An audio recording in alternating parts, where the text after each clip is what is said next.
तो hello guys, मैं हूं रोहित राय और अभी रिसेंटली एक न्यूज़ आई कि यूएस ट्रेजरी ने इंडिया का नाम करेंसी मैनिपुलेशन के वॉच लिस्ट में डाल दिया है।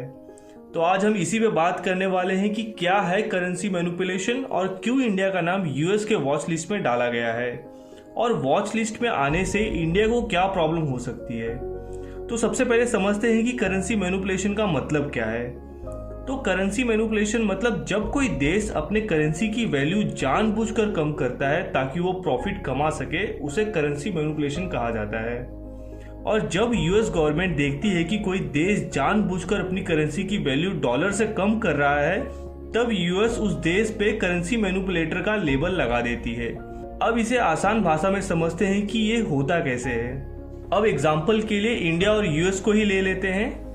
अब इंडिया का आरबीआई बैंक फॉरेक्स मार्केट में बहुत ज़्यादा डॉलर परचेस करेगा यानी खरीदेगा, जिससे फॉरेक्स मार्केट में डॉलर का शॉर्टेज हो जाएगा और रुपीस करेंसी ज़्यादा आ जाएगी मार्केट में, जिससे रुपए की वैल्यू कम हो जाएगी।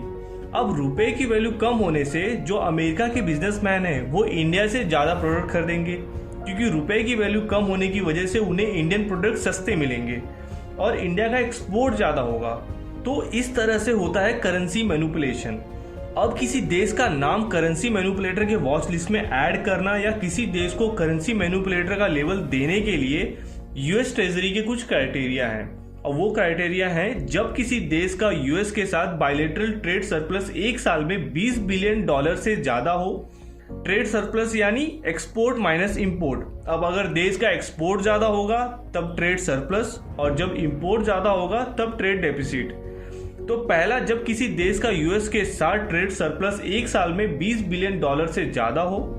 दूसरा, किसी देश का ग्लोबल करंट अकाउंट सरप्लस उसके जीडीपी से 2% से ज्यादा हो।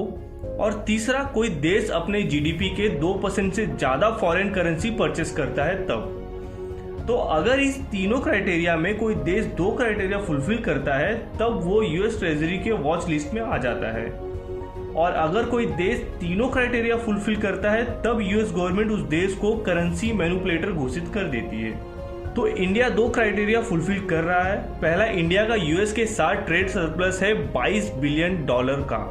और दूसरा, इंडिया ने अपने जीडीपी का 2.4% यानी $64 बिलियन का फॉरेन करेंसी परचेस किया है। इसलिए इंडिया को यूएस ट्रेजरी ने वॉच लिस्ट में रखा है।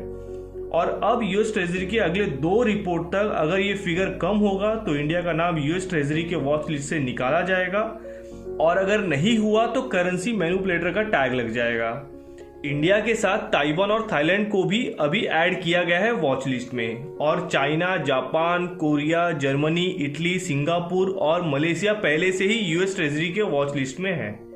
करेंसी मैनिपुलेटर का टैग लगने के बाद कोई इमीडिएट पेनल्टी नहीं लगाई जाती है, लेकिन ग्लोबल मार्केट में बाकी देशों के साथ आपके रिश्तों पे असर पड़ता है और आगे जाके उस देश पे टैरिफ भी लगाया जाता है।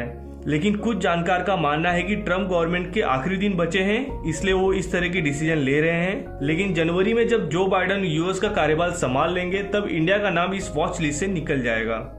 तो आई होप गाइस आपको ये वीडियो अच्छा लगा होगा। तो अभी के लिए बस इतना ही, आपसे लेता हूँ विदा। धन्यवाद।